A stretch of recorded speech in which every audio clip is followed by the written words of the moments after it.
So hello everyone, आज का जो जीएफजी का प्रॉब्लम ऑफ द डे है वो है search in a sorted matrix. और क्वेश्चन क्या कह रहा है वो फटाफट से पढ़ लेते हैं। Given a strictly sorted 2D matrix mat of size n cross m।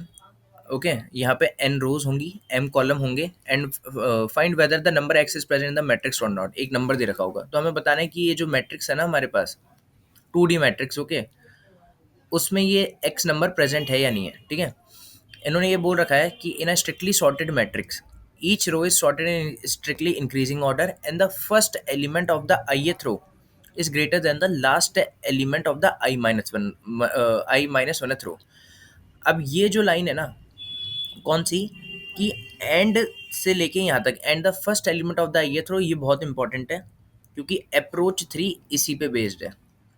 Upon question की अप्रोच 1 देखेंगे, अप्रोच 2 देखेंगे, अप्रोच 3 देखेंगे। ठीक है, एक बार फटाफट से क्या क्वेश्चन है, क्या है, एक बार डायग्राम से भी समझ लेते हैं कि देखो, जो फर्स्ट हर रो का जो फर्स्ट एलिमेंट है ना, हर रो का जो फर्स्ट एलिमेंट है वो जैसे 14 है, वो प्रीवियस रो के लास्ट एलिमेंट से बड़ा होगा। 30 है, प्रीवियस रो का लास्ट एलिमेंट 21 से बड़ा होगा। 1 है, प्रीवियस रो है नहीं तो ये स्टार्टिंग रो है। ठीक है, और बाकी के जो एलिमेंट है हर रो में वो अपने प्रीवियस वाले से बड़े होंगे। 5 1 से बड़ा है, 9 5 से बड़ा है, 20 14 से बड़ा है, 21 20 से बड़ा है। ठीक है, और 30 किससे बड़ा होगा, प्रीवियस तो कोई है नहीं, तो 30 21 से बड़ा होगा, प्रीवियस रो की लास्ट एलिमेंट से बड़ा होगा। 34 30 से बड़ा है, 43 34 से बड़ा है। ठीक है, अब एक बात बताओ, आप मैट्रिक्स पे लूप लगाना जानते हो? ठीक है, तो अप्रोच 1 तो सिंपल सी है ना, कि पूरी मैट्रिक्स में सर्च कर लो। कैसे कि ध्यान से देखो, यहाँ पे आई रखा, इस रो का हर कॉलम देख लो, जे यहाँ पे लेके आ जाओ, क्या ये वाला मैट्रिक्स है, क्या एक्स 14 है क्या, नहीं ये तो 1 है। फिर जे यहाँ पे ले आओ, ये भी नहीं है, फिर जे यहाँ पे ले आओ। इस रो का हर कॉलम ट्रैवर्स हो गया, अगर इस रो का हर कॉलम ट्रैवर्स हो गया तो रो चेंज कर दो, फिर आई यहाँ पे ले आओ, फिर ट्राई करो कि यहाँ पे देखो आपको मिल गया। ठीक है, सिंपल। तो आप एक काम करो, पूरी मैट्रिक्स को लूप कर लो, तो आपको सिर्फ ये लूप लिखना पड़ेगा, सिंपल सा। आपने आई को जीरो से चलाया एन रोज तक, जे को जीरो से चलाया एम कॉलम तक, है ना। अगर matrix of I J equal to max है, रिटर्न ट्रू। पर इसकी जब आप कॉम्प्लेक्सिटी देखोगे ना, स्पेस कॉम्प्लेक्सिटी कितनी है इसकी, ऑर्डर ऑफ 1। क्यों, अपन कोई और एक्स्ट्रा स्पेस ले नहीं रहे। टाइम कॉम्प्लेक्सिटी कितनी है, time complexity is equals to में O of N cross M. N cross M अपन लूप लूप करें ना डबल लूप से, तो यहाँ पे time complexity O of N cross M आ रही है। पर एक बात सोचो, अगर ये क्वेश्चन इतना ही ईजी होता कि पूरी मैट्रिक्स को ट्रैवर्स करके सिर्फ मैं एलिमेंट को चेक कर लूँ, तो क्या इतनी सारी कंपनीज पूछती इस क्वेश्चन को? ओके, इवन डायरेक्ट आई ने भी पूछ रखा है। ठीक है, ओरेकल ने, ओला कैब्स में, मेक माई ट्रिप ने, पेटीएम में, बहुत सारी अच्छी कंपनीज ने पूछ रखा है। तो क्या सिर्फ ये इस रीज़न की वजह से नहीं? देखो, हम और बेटर क्या कर सकते हैं। अप्रोच 2 में हम क्या कर सकते हैं कि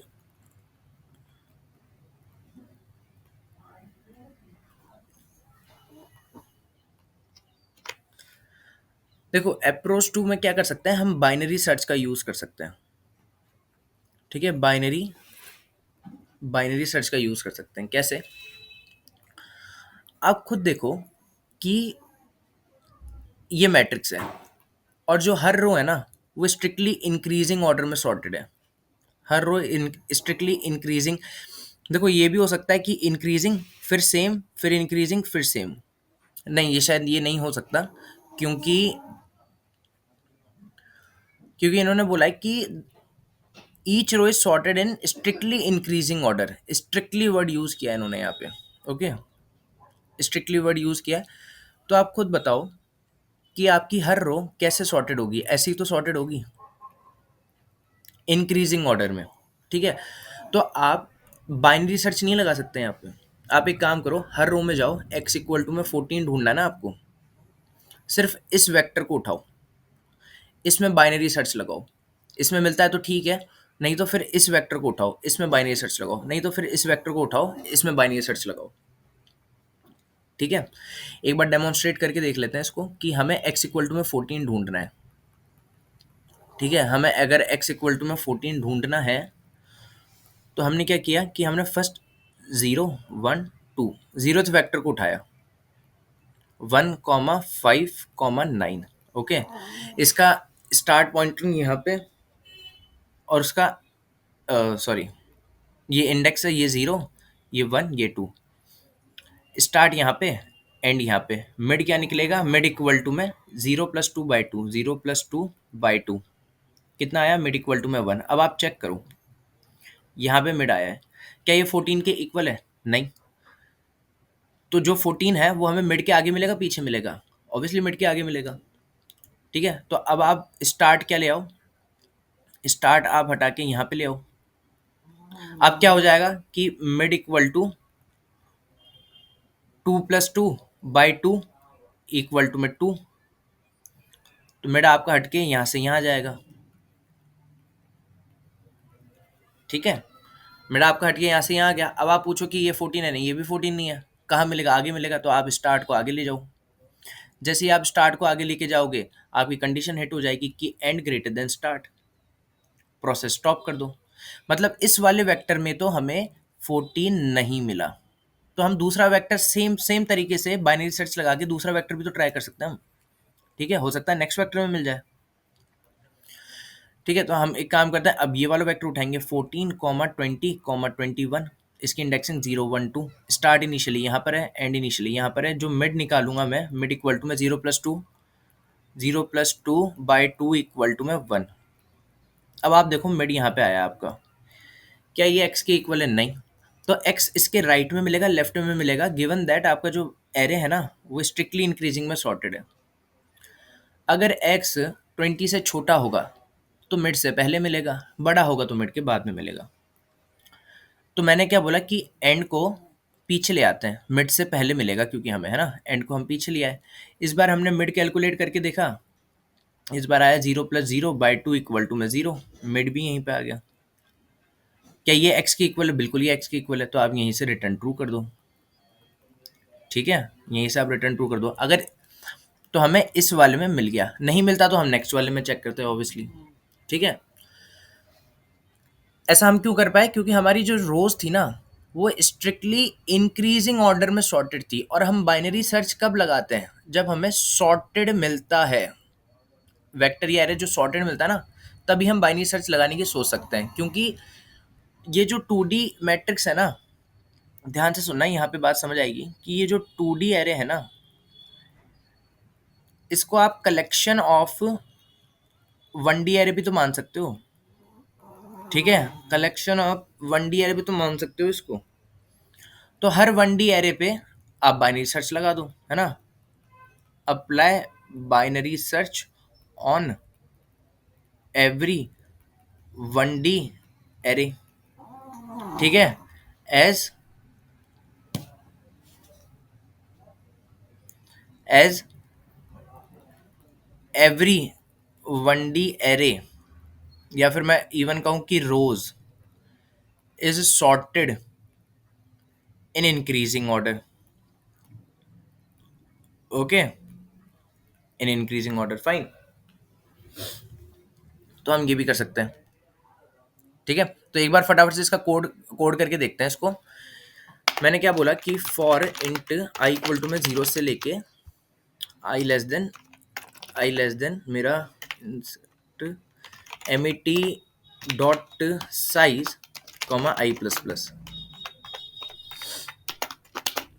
ओके, अच्छा पहली अब क्या करेंगे कि मैं अप्लाई करूंगा बाइनरी सर्च। ओके, इफ मेरे को binary search function MET of I row या फिर 1D वेक्टर बोल लो, है ना, में x मिल जाता है तो मैं यहीं से ट्रू कर दूंगा, नहीं तो फिर अगली बार देखेंगे और यहाँ से फॉल्स कर देंगे। ठीक है, अब देखो कि bool binary search vector int reference row, क्योंकि रो आ रही है, और इंट रेफरेंस x या इंट x ले लो।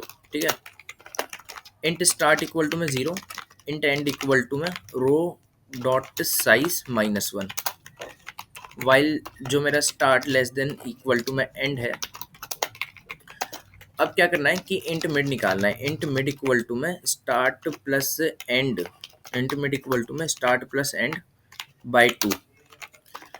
इफ मेरा row of mid, row of mid equal equal X है तो रिटर्न ट्रू कर दो।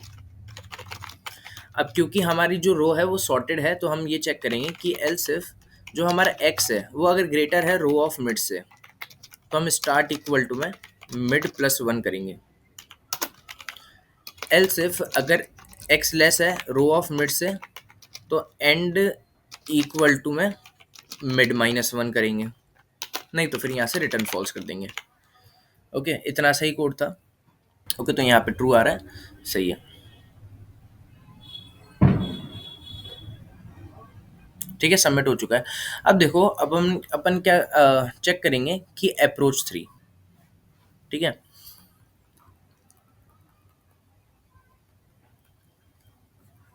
अप्रोच 3 में अपन क्या करेंगे, आप ध्यान से देखो कि आपको जो मैट्रिक्स दे रखी है ना, इसकी एक प्रॉपर्टी आपको है ना बहुत अच्छे से दिखाई देगी। क्यों? ये जो मैट्रिक्स है ना, ये रो वाइज भी सॉर्टेड है, रो वाइज के रो वाइज भी सॉर्टेड है, और ये जो मैट्रिक्स है ना, ये कॉलम वाइज भी सॉर्टेड है। कैसे? ये वो फटाफट से दोबारा देखो कि हर रो इंक्रीजिंग है, ये भी इंक्रीजिंग है, ये भी इंक्रीजिंग है, और ये भी इंक्रीजिंग है। ठीक है, और हर कॉलम भी इंक्रीजिंग है, इनफैक्ट अप टू डाउन, है ना, ये भी इंक्रीजिंग है, ये भी इंक्रीजिंग है, ये भी इंक्रीजिंग है। ठीक है, तो इस पे हम है ना एक 2 पॉइंटर अप्रोच की मदद से काम कर सकते हैं। और अच्छा, ऐसा पता है क्यों हुआ है? क्योंकि देखो, हर रो के लिए तो उन्होंने बोल दिया था कि देखो इंक्रीजिंग होगी।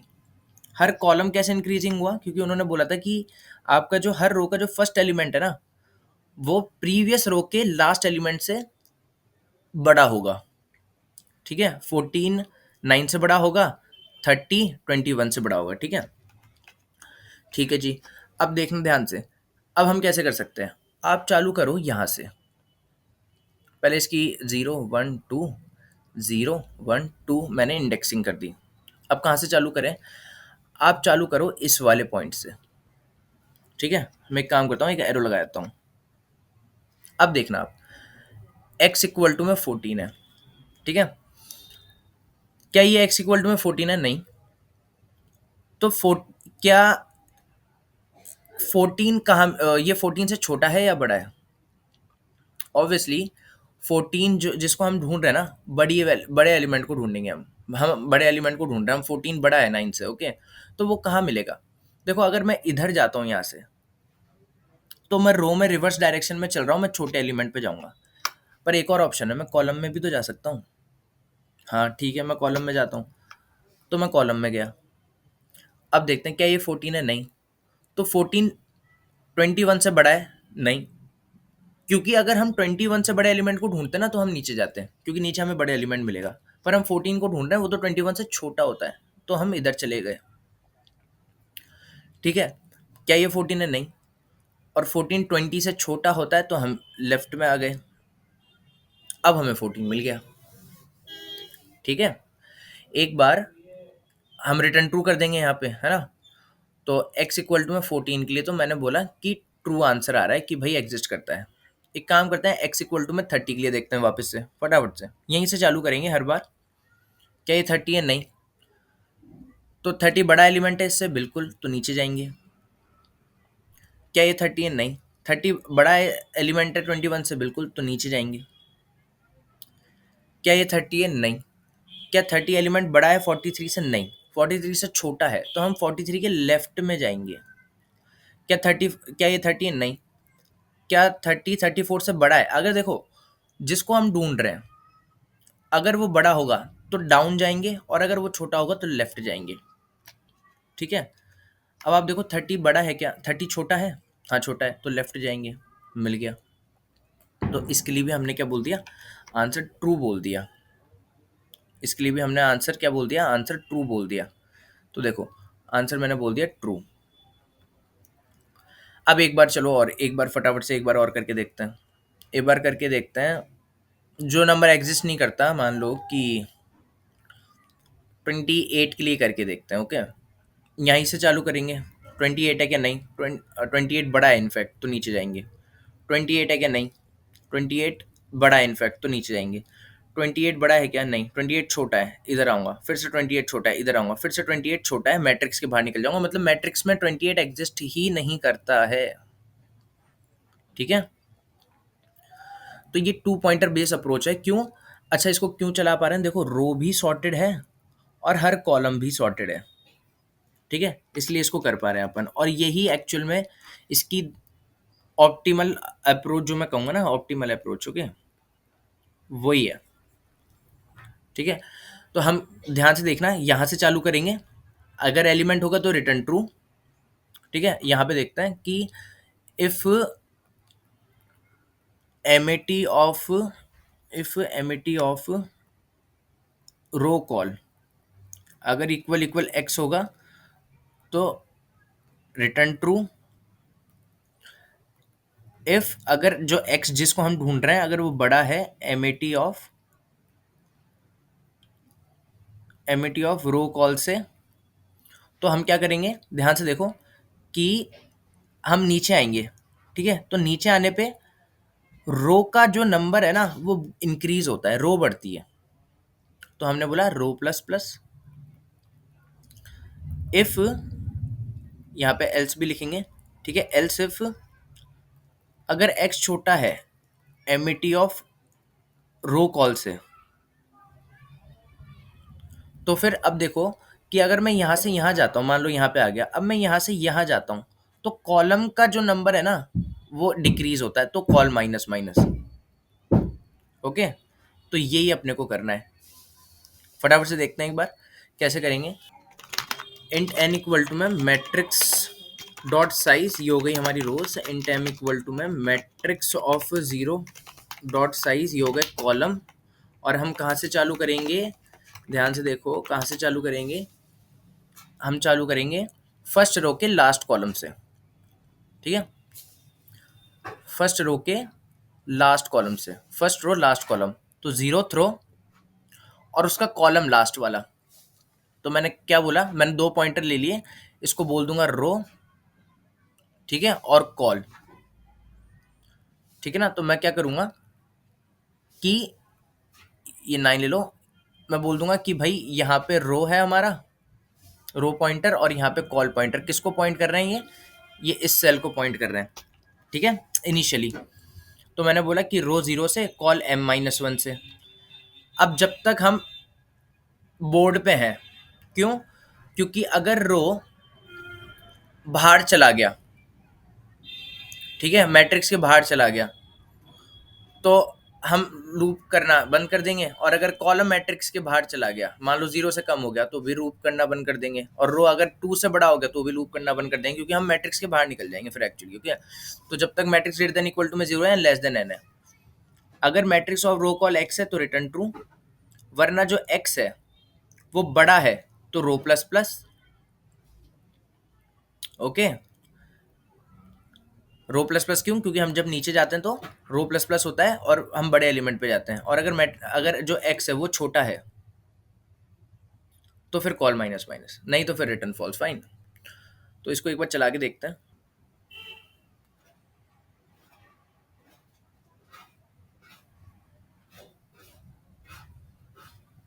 और सारे टेस्ट केसेस पास हो चुके हैं। ठीक है, तो आप मेरे को बताना कौन सी अप्रोच। देखो, आज हमने ना तीन, फटाफट से एक बार देखते हैं। हमने एक तीन अप्रोच डिस्कस करी। अप्रोच वन, जिसमें सिर्फ अपने को सिंपल लूप करना था मैट्रिक्स पे। ठीक है, time complexity of N cross M. Binary search, मैंने 2D मैट्रिक्स के हर इंडिविजुअल वेक्टर पे, हर इंडिविजुअल रो पे मैंने बाइनरी सर्च लगा दिया। ठीक है, कि लगा सकते थे क्योंकि सॉर्टेड थी हर रो। और अप्रोच थ्री में मैंने टू पॉइंटर। ठीक है, एक बार इसका देख लेते हैं ड्राई रन। ठीक है, एक बार इसका ड्राई रन देख लेते हैं कि ये कैसे वर्क कर रहा होगा। कि देखो आप है ना, अब x इक्वल टू में 14 ले लो। ठीक है, ये 9 है, अब आप x इक्वल टू में 14 ले लो। क्या रो कॉल वाला 14 है? नहीं, बिल्कुल नहीं है। तो 14 रो कॉल वाले से बड़ा है तो हम नीचे आएंगे, तो इनफैक्ट हम क्या करेंगे, रो प्लस प्लस, तो रो प्लस प्लस नीचे आएगा। ठीक है। अब बताओ रो प्लस प्लस, रो कॉल वाला 14 है क्या? नहीं 14 नहीं है, उससे छोटा होता है तो हम कॉल माइनस माइनस करेंगे। ठीक है। अब आप देखो कि 20 नॉट इक्वल टू में 14 छोटा है 14 20 से, तो हम कॉल माइनस माइनस करेंगे और जैसे ये करेंगे हमें कॉल मिल जाएगा। ठीक है। तो ये थी थर्ड अप्रोच, 2 पॉइंटर्स है, और यही अपने को कंपनी के अगर इंटरव्यू में अगर ये क्वेश्चन पूछा जाता है तो इसी तरीके से पहले first approach, then second approach, then third approach बतानी है। ओके। अब मिलते हैं कल के next problem of the day में। तब तक के लिए आप मेरे को वीडियो के रिव्यूज़ और आपको अच्छा लगा या कैसा लगा, कुछ इम्प्रोवाइजेशन फैक्टर हो तो आप मेरे को कमेंट सेक्शन में बताना। Okay, I will definitely try to reply to all the comments. Okay, तब तक के लिए बाय, आप मिलते हैं कल। Okay, thank you.